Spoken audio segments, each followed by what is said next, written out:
Good afternoon, everyone. My name is Alex Hutcheson, and I'm here with the Oshawa News. Donald Trump has been the president for just over a week, but in those few days, he's already signed a dozen or so executive orders that will essentially change relations with his nearest neighbors for years to come.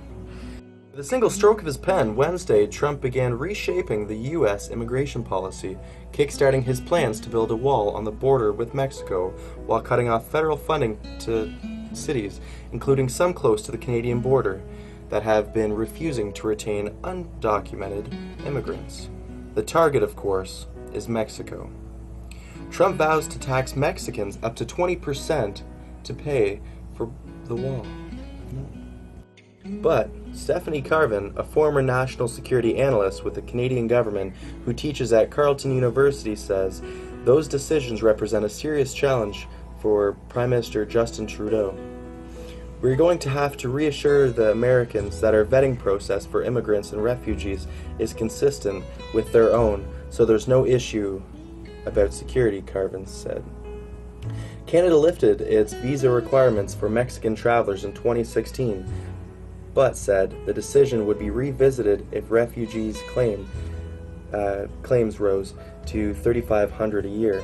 Carvin says it's not reasonable to accept or expect the threshold being reached due to the changes that Trump has set. At a stop in Winnipeg Thursday, the Prime Minister was asked for his take on the U.S.-Mexico situation and how Canada would respond if there were increases in refugee claimants. Trudeau did not respond. Austin Barrios Gomez, Mexican Counsel on Foreign Relations, stated that Canada has its policy on refugees and immigrants, and said that we will set out the approach, which is open and rigorous, on making sure processes are followed and security is strongly addressed and respected. Trump's pen isn't the only source of concern in Canada. So are his words. In an interview Wednesday with ABC News, the president insisted torture works as a way of getting information vital to American security. His comments are raising the specter that the abandonment and discredited enhanced interrogation techniques first introduced by George W. Bush administration after 9/11 attacks would be brought back. I've spoken as recently as 24 hours ago with people at the highest level of intelligence and asked them a question. Does torture work? Trump said, and the answer was yes, absolutely. Trump won't rule out torture as a way to fight fire with fire. A return to practices such as waterboarding would require Canada to reconsider how it shares information with the United States and other members of the so-called Five Eyes network, says University of Ottawa law professor Craig Forsyth, who's written extensively on the country's own anti-terrorism laws. The concern is whether Canada can remain in a close, seamless relationship of information sharing with a Five Eyes partner that has not complied with international laws, he said. It's concern for the UK as well. Another member of the Five Eyes.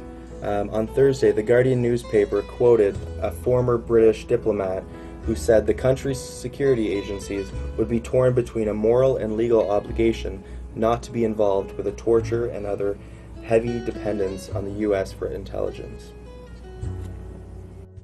Forsyth said similar concerns exist in Canada. Our agencies are net importers of intelligence from the U.S. that would have to screen everything that's coming in, he said. Forsyth is worried such agencies such as CSIS and the Canadian Border Services Agency would feel pressure to bend on the torture question rather than stop the flow of information. And there's a consensus that torture doesn't work because there's no way to ensure the information is even accurate, Carvin said. And we're only 1 week in. A dozen executive orders are already out, with more to come as Trump puts his America's First policies into effect.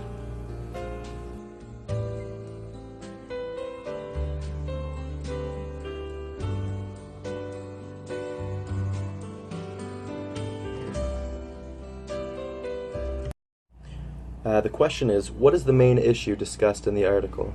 The main issue is that Donald Trump is changing the globalization factors at play with the U.S. economy right now.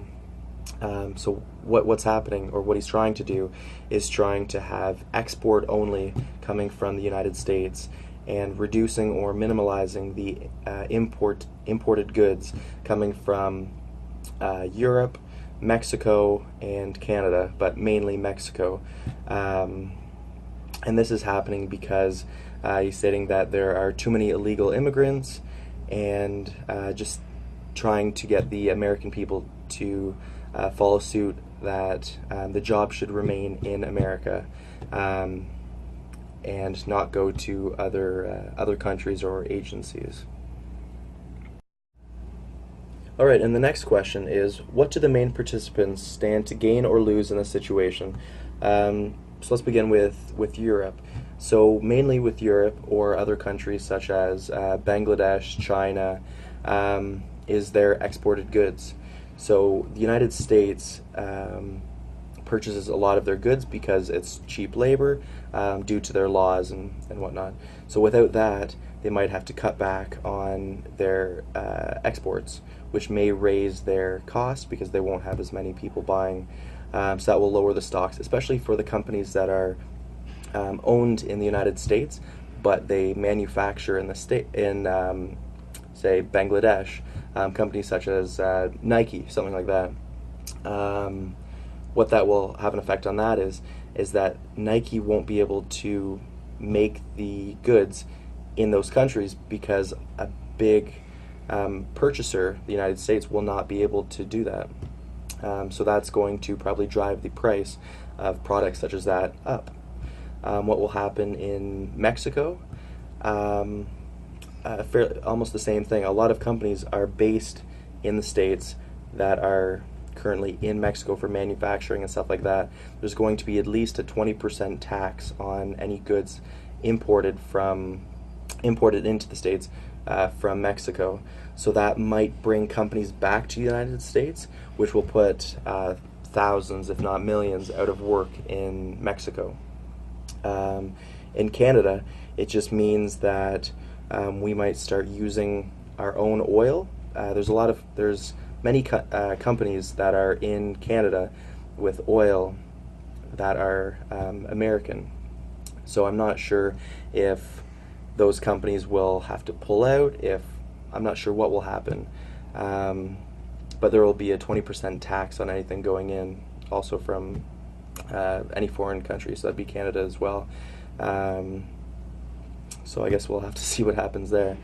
And what happens with the states. So that would just mean that, hopefully, as Trump wants, more jobs to stay in the states. Unemployment rate will drop, and the United States will be a self-serving country. All right, so the next question is, what are the positive and negative impacts of the people in the participating nations/parties? So for Europe and really anywhere overseas, I can't see any other positives coming from this. These countries that have the industries are mainly because of their exports, and without those exports, their economies will shift in a negative direction.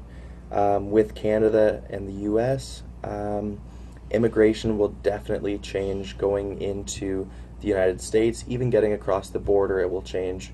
From a business perspective, Canada and Mexico will just have to start to be more self-serving like the United States. Unfortunately, this will most likely increase the price of goods that are coming from the States, or coming back from the States. So that will be unfortunate.